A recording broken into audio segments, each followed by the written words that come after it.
If it's You share this. okay. I'm allowed to. All right. So this is a Nadia piece featuring Nasra, and we based it off the prompt. Today's truth is, because truth is important and it changes from day to day. So here you go. Today's truth is that the sun rose at approximately 5:09 a.m. and it will set at about 9:54 p.m. It is that today is Saturday, and because it is Saturday, it'll be a good day.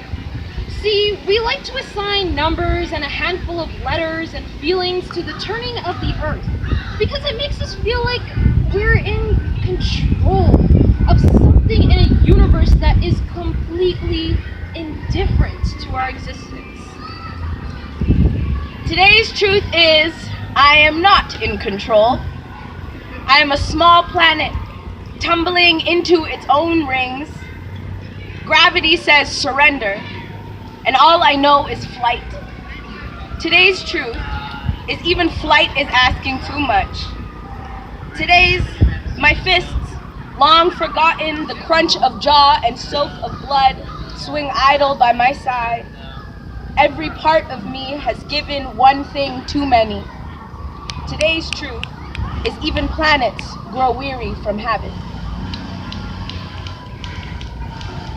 Today's truth is that we turn on the TV and see our heroes fall before our eyes. Someone you idolized, watched every weekend, saw in magazines, turned out to be someone that you do not recognize. Their actions overtake the roles they played, the laughs they caused, because they did things that they had no right to do. They violated the social contract to not be a dick. Icarus flew too close to the goddamn sun and forgot that he cannot hide what he has done. The truth will come out and the ocean will engulf them as penance for their sins. Today's truth is that people in my homeland are dying while I sit here complaining about the weather. Today's truth is that no one gives a fuck about them. Today's truth is that if it's not happening in our own backyard, we can elect to ignore it. Today's truth is that if the cries of the dead get too loud, if they interrupt our TV program, we turn around and tell them to shut up.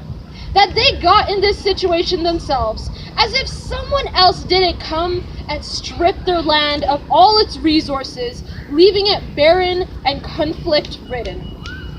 Today's truth is that we live in a world where the amount of love outweighs the amount of hate. But the media we consume does not reflect that. Turning on the TV is like playing a game of Russian roulette, guessing what senseless tragedy will flood the headlines now. Today's truth is that some people would rather you not live your truth, so that they wouldn't have to look at two people of the same gender kiss freely like every other heterosexual couple can. Today's truth is that money rules all. That a slip of paper is worth more than another human being's life.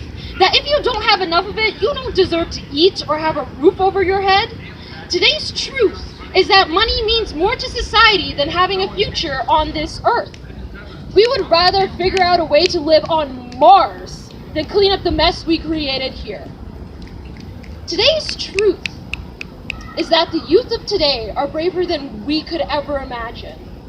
They are resurrecting revolutions faster than history can record them, refusing to remain silent in the face of injustice, screaming truth in the faces of those who do not want to listen, who wish for the status quo to remain as is, who would rather be comfortable than face the legacy of their forefathers and fight for a better future.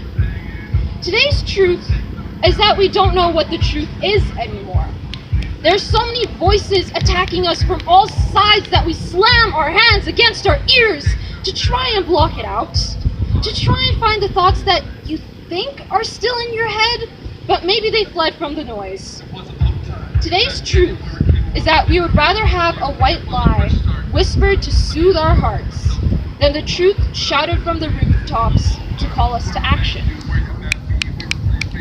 Today's truth is we are the truth, which is to say we are the ocean. Silent and serious, we take up entire bodies and beg them to feel. Today's truth is the earth is a body, and we hold the salt of all its wounds in our mouth. At the murky bottom lie the promises of men, of treaty, of fear and ego shattered like porcelain. But when the moon comes, potent and unrelenting, we take what has always been ours. Tremors, suppressed, are released at once, and the earth and all her children remember the fragility of illusion. We swallow it all and wait for the courage of rebirth to answer the call. Thank you. Woo!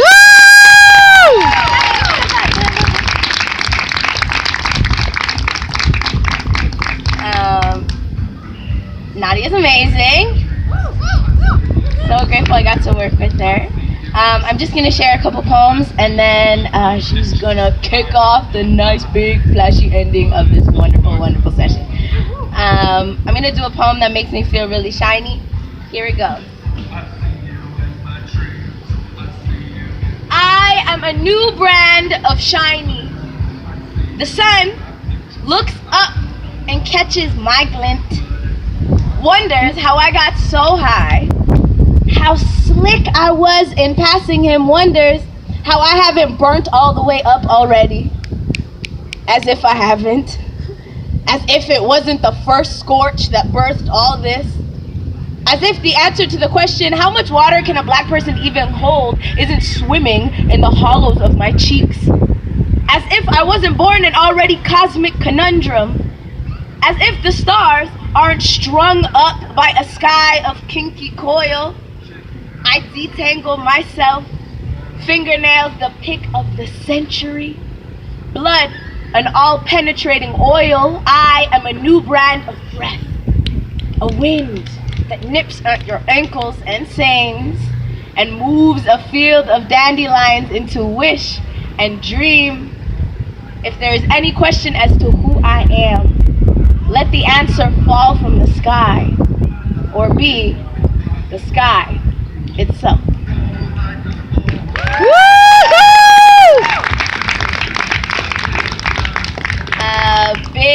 Big love to all the organizers. As an organizer myself, I'm looking at everything like, I'm stressed, secondhand stress. But we are super honored to be able to share like this and commune like this on land that has been shared by many cultures, by First Nations, the Métis, the people of this land that have so graciously and historically shared this space with us, but have also not been given the opportunities to reap the benefits and abundance of this land as well. We are being called to action at this time to reconcile with the earth, reconcile with the people of this earth, of all shades and abilities, sexualities, and taking in, internalizing the act of reconciliation is the first step. And this poem is my inner workings of that.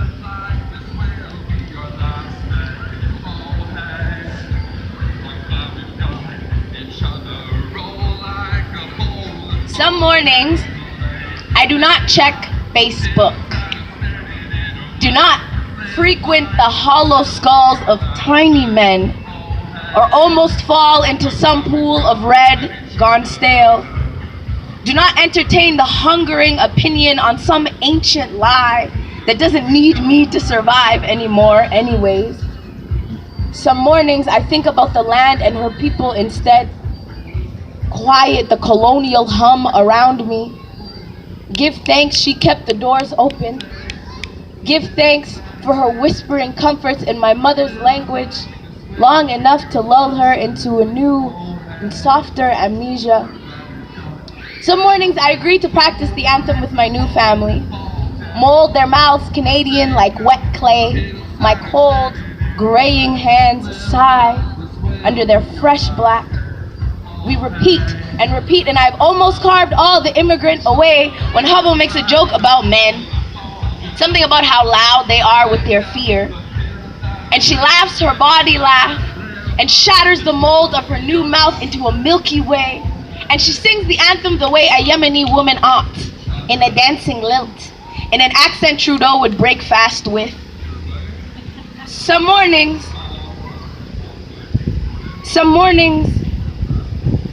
I remember a border is a line. Some mornings I remember gender is a border. Some mornings I taste the sweat of sun and dance, and there's no thirsty man or sacrifice or gun, although I've known it all. Some mornings I say truth and reconciliation, and I look up the history of whose spine I have crushed under my boot, and I take a step off, and I ask for forgiveness, and I do not celebrate the day my boot made contact. At the very least, I learn my demon's language, investigate its path into my body, and I fill the holes with the yellow laugh of truth. Some mornings I am so at home in my own body, I do not need a nation. Some mornings my body is a nation. Some mornings I meditate and breathe and honor the complexities of it all. I float back to center. My alhamdulillah, a kiss to the sky with open palms. Some mornings this country is my open palms. A black and brown and queer offering of love to a new day, always to a new day. Woo!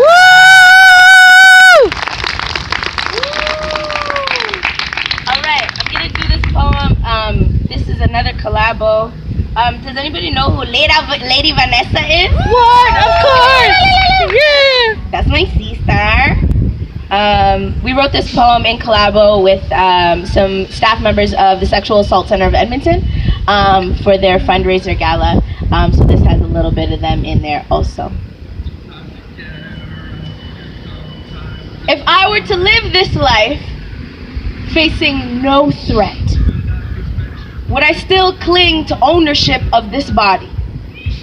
Still demand I am my own while grasping at the parts of me I do not recognize?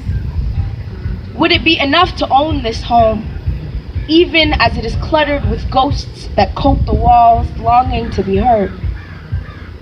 What would I have to offer What would I have to offer the world but my survival?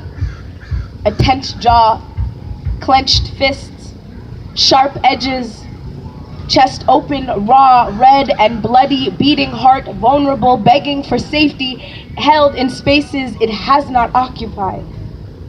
Would you believe me if I told you that there is more to me than these wounds? This war zone, this stifled laughter, century-old suppression turning me hot coal, thirsting for water, for soft hands, for love that speaks my whole name. Would you believe me if I told you I am still my mother's child, learning to be responsible with my voice, to say no as a full sentence, to sing yes as a full sentence, to watch the world breathe around me and dance in the offerings of surrender? This too is strength. If I were to live this life rooted in new soil, freshly tilled purpose, ready for sun and its promise of warmth. If, for once, I was the seed of a dream, free to grow beyond the limit of sky, of cycle, of habit, of victim. If, when met with the question, who are you to deserve healing? My spine responded. Like the trunk of an ancient oak, my body is serious. My story is the key to a history buried beneath mountains of fearful ego, centuries of sediment silencing the sentiments of women, of humans, of truth. And around its highest peaks, the stench of forgiveness gathers like a fog. The distance between us, acres of heartache. I sink into the rot of grief. But again, I am reminded I am the seed of a dream that needs only wind to thrive, only breath to survive. This too is strength. Would you believe me if I told you possession is not the only pathway to love? That you do not need to own something to love it? That threat is merely the forgetting that the body is as fleeting as this pain? That I am already my own medicine, a continuation of ancient patience with fresh bite. This too is strength. Do you believe me? Do you believe me? Do you believe me? Thank you. Yeah! And for Nasra!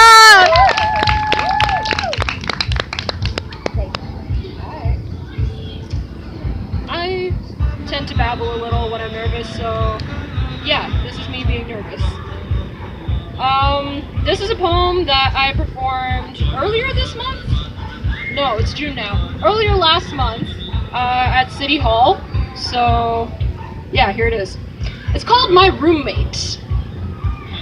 I never thought that I would have a roommate at the age of 14. I didn't have to pay any bills or pay rent since, I was 14 and living with my parents. There wasn't really any incentive to get a roommate. When it was time for me to get a roommate though, I always imagined it would be like a TV show. We'd be the best of friends that got into some crazy situation and would fight but always make up. My roommate though wasn't all that fun. Somehow they were even more annoying than my siblings, which I did not think was humanly possible. You see, depression is like having a really annoying roommate. You know the type. Never cleans up after themselves, blasts music at 3 a.m., doesn't understand the meaning of personal space, and worst of all, a mouth chewer. Depression is like a roommate, except we aren't sharing an apartment, we are sharing my head. Depression is like a roommate, except they don't pay rent, and they refuse to get evicted. Depression is like a roommate, except it's not. Depression is a laundry pile the size of Everest that sits in the corner of your room, growing and growing and growing because you can't bear the thought of getting out of bed. Depression is like the blinking blue notification lights on your phone winking at you. Text messages from friends left unread because you can't deal with the thought of having human interaction right now. Depression is saying no to plans because it feels like your skeleton is made of concrete, like smoke is filling your lungs, and it is just too much for you to breathe, let alone walk around and smile and talk and talk and talk when all you want is the comfort of your bed.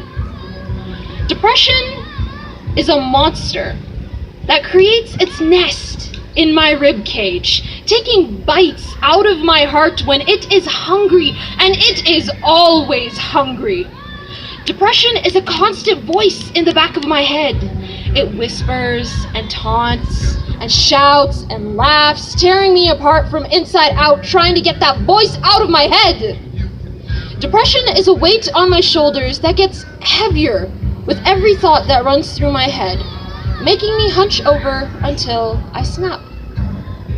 It's wanting to go to bed at noon because being asleep is so much easier than dealing with being alive.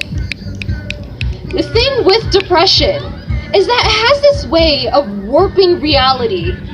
You know that you have friends and family that love you, that would help you with anything if you just asked. Depression says that they see you as a burden, that you shouldn't weigh them down with your own silly problems. In short, depression can be a bitch. It twists you until you wake up one morning, look in the mirror, and you have no idea who's staring back at you. But things, they do get better. Not in the way movies seem to think people with mental illnesses get better. You don't get better just because you start dating someone or get the job of your dreams. It doesn't just pack its bags and leave because something good happens. It's a process that takes some time and a whole lot of energy. Depression is a terrible roommate that takes a group of people to evict. It's not going to be easy clawing your way out of hell. There will be relapses, setbacks, days where you want to stay in bed.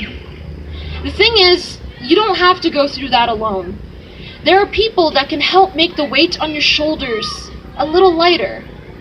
It'll start small, laughing a little more, or starting to do the things you love again, being excited to face another day, or picking up a brush and painting.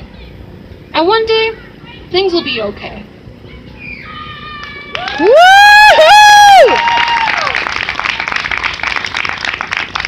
Alright, cool. If you get that reference, I love you. I mean, I binge watched a whole bunch of Brooklyn Nine-Nine before coming here to try and calm down, and that hasn't worked, so cool. Cool.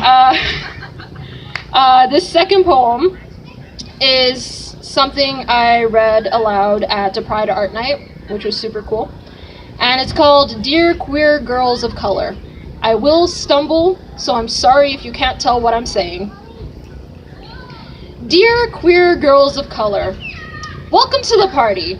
The dress code is denim on denim on denim. You've passed the part where nothing makes sense and you're questioning everything.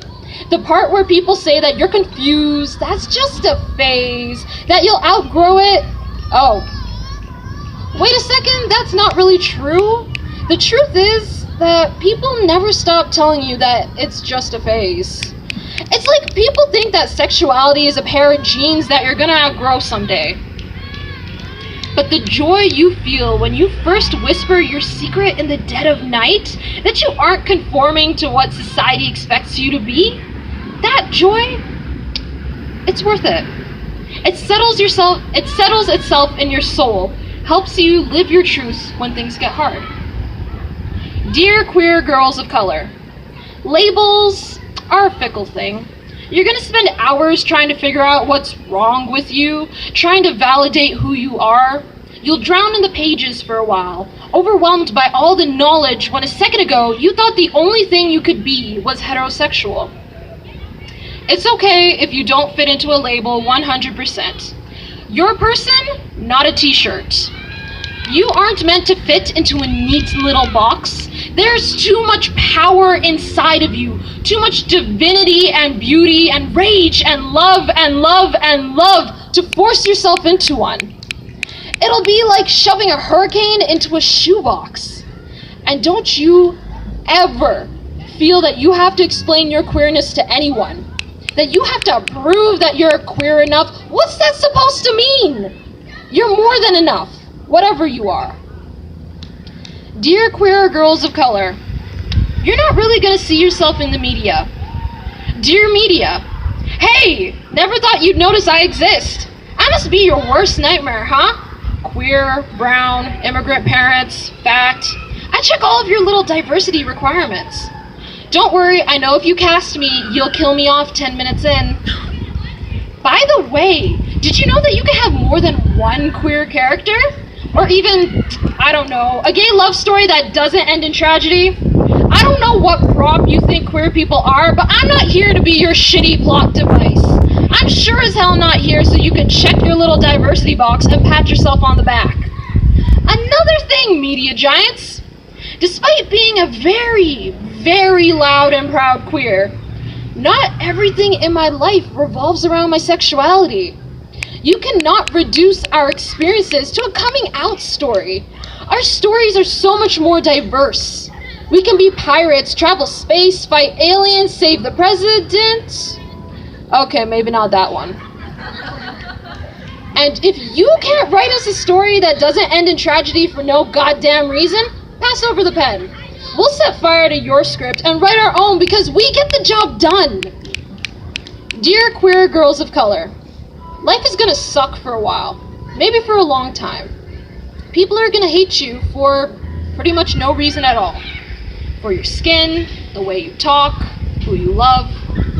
No matter what happens, don't you dare give in. It is not in your blood to conform. Don't you dare change yourself for some narrow-minded jerk that will never understand the force of nature that you are.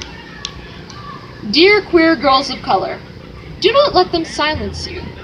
Do not let them dictate who you are. Do not let them tell you what you're supposed to be or how you're supposed to act. Dear queer girls of color, remember that the blood of your ancestors, the ones that fought and struggled and strived for justice, that bled for the cause, that blood runs in your veins. That unbreakable spirit to fight is in your bones. Dear queer girls of color, remember that a storm resides in your ribcage. Dear queer girls of color, do not forget that it was a queer woman of color that threw the first brick at Stonewall. Dear queer girls of color, look at yourself in the mirror with your head held high. Dear queer girls of color, do not let them be able to forget you. Shout, I am here, I am queer, and I am proud as hell. Because no parent, no politician, no force in nature, no deity, no divine being, no one can take away your pride.